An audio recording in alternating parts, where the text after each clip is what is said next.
गोवंश, गौशाला और जमीनी सच्चाई, क्या आंकड़े बताते हैं कि गौपालन का वास्तविक बोझ किस पर है। नमस्कार दोस्तों, मैं हूं आपके साथ विवेक वर्मा और आप देख रहे हैं उदय प्रभात न्यूज का विशेष कार्यक्रम 8 PM डिकोड। दोस्तों, आज हम बात करेंगे एक ऐसे मुद्दे की जो भारत में केवल आस्था का विषय नहीं बल्कि राजनीति, ग्रामीण अर्थव्यवस्था, पशुपालन और प्रशासनिक पारदर्शिता से भी जुड़ा हुआ है। दोस्तों, विषय है गोवंश, गौशाला और जमीनी सच्चाई। क्या देश में गौ संरक्षण को लेकर जो दावे किए जाते हैं वे पूरी तरह से तथ्यों पर आधारित हैं? क्या प्रशासन के पास ऐसा पारदर्शी डेटा मौजूद है जो यह बता सके कि देश में गौपालन का वास्तविक बोझ किस वर्ग या समुदाय पर है? और क्या गौशालाओं की स्थिति वास्तव में उतनी व्यवस्थित है जितनी कागजों में दिखाई पड़ती है? आज की इस विशेष रिपोर्ट में हम भावनाओं से नहीं बल्कि सरकारी आंकड़ों, पशुधन रिपोर्ट और जमीनी सवालों के आधार पर चर्चा करेंगे।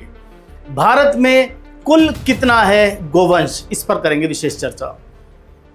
दोस्तों, भारत सरकार की 20वीं पशुधन जनगणना के 2019 के अनुसार देश में कुल पशुधन संख्या लगभग 53 करोड़ 57 लाख दर्ज की गई, जबकि कुल गोवंश यानी कैटल पॉपुलेशन लगभग 19 करोड़ 24 लाख बताई गई। इसमें गायों की संख्या लगभग 14 करोड़ 51 लाख रही। यानी साफ है कि भारत दुनिया के सबसे बड़े पशुधन वाले देशों में शामिल है। लेकिन एक बड़ा सवाल यहाँ पर है, इन पशुओं का वास्तविक स्वामित्व किसके पास है?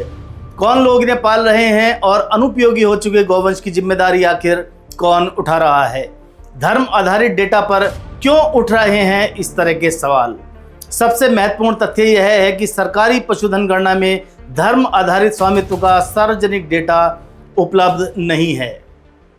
यानी सरकार यह अलग से नहीं बताती कि कितने गोवंश हिंदू परिवारों के पास हैं और कितने मुस्लिम, सिख, ईसाई या अन्य समुदायों के पास। यही वजह है कि कई सामाजिक संगठनों और स्थानीय समूहों के द्वारा प्रशासन से मांग की जा रही है कि इस विषय में पारदर्शिता लाई जाए। लोग ये जानना चाहते हैं गोवंश खरीदने और बेचने वाले वर्गों का अनुपात क्या है, दुग्ध उत्पादन के लिए कितने पशु उपयोग हो रहे हैं, कृषि कार्यों में कितने पशु लगाए जाते हैं, वृद्ध और अनुपयोगी पशुओं की स्थिति क्या है, गौशालाओं में वास्तविक व्यवस्था कैसी है, देसी बनाम हाइब्रिड नस्ल की बहस। अब बात करते हैं नस्लों की। 20वीं पशुधन जनगणना के अनुसार देश में लगभग 14 करोड़ 21 लाख देसी या नॉन डिस्क्रिप्ट गोवंश दर्ज किए गए, जबकि लगभग 5 करोड़ 4 लाख विदेशी या क्रॉस ब्रीड पशु पाए गए। विशेषज्ञों का कहना है कि डेयरी उद्योग में अधिक दूध उत्पादन की वजह से हाइब्रिड नस्लों की संख्या लगातार बढ़ रही है। यानी अब सवाल यह भी उठ रहा है कि क्या देसी नस्ल की गाय धीरे धीरे समाप्त हो रही हैं? क्या केवल दूध उत्पादन की दौड़ में पारंपरिक भारतीय नस्लें पीछे छूट रही हैं?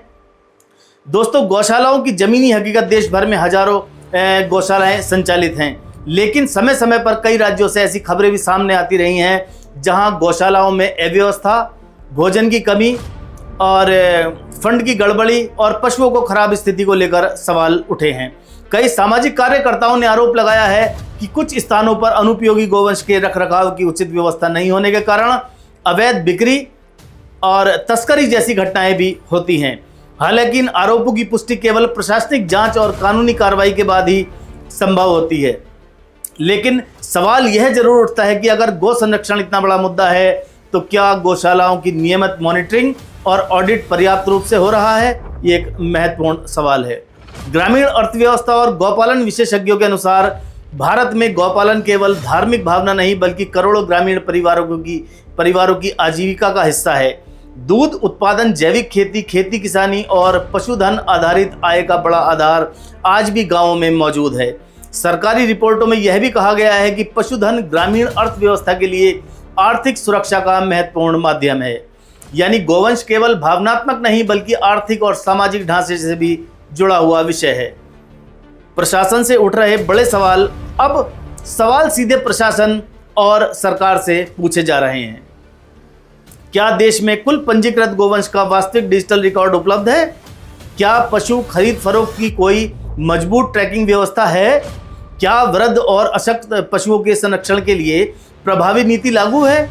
क्या गोवंश मृत्यु पंजीकरण प्रणाली बनाई गई है? क्या गौशालाओं का वित्तीय और प्रशासनिक ऑडिट सार्वजनिक होना चाहिए? और अब पूरा देश ये पूछ रहा है, क्या देसी नस्लों के संरक्षण के लिए मौजूदा प्रयास पर्याप्त हैं। निष्कर्ष यह है, विशेषज्ञ मानते हैं कि गौ संरक्षण का विषय केवल राजनीतिक या धार्मिक भावना तक सीमित नहीं होना चाहिए। यह विषय जुड़ा है ग्रामीण अर्थव्यवस्था से, डेयरी उद्योग से, पशुपालन नीति से और प्रशासनिक पारदर्शिता से। और सबसे महत्वपूर्ण बात यह है कि बिना आधिकारिक डेटा और प्रमाणित रिकॉर्ड के किसी भी समुदाय या वर्ग को लेकर सामान्य निष्कर्ष निकालना बिल्कुल उचित नहीं होगा। इसलिए आज आवश्यकता है कि सरकार और प्रशासन पारदर्शी आंकड़े और स्पष्ट नीतियां सार्वजनिक करे, ताकि बहस भावनाओं से नहीं, तथ्यों और वास्तविकता के आधार पर हो सके। फिलहाल इस विशेष रिपोर्ट में इतना ही। आप अपनी राय कमेंट करके जरूर बताइएगा। आपकी कमेंट और राय हमें प्रेरणा देती है। क्या गौ संरक्षण के मुद्दे पर देश को अधिक पारदर्शी डेटा और प्रशासनिक व्यवस्था की जरूरत है? अब आप हमारे साथ कल तक जुड़े रहें। कल ठीक 8 बजे आपके साथ फिर रूबरू होंगे। देखते रहिए उदय प्रभात न्यूज पर 8 PM डिकोड। जय हिंद, जय उत्तराखंड।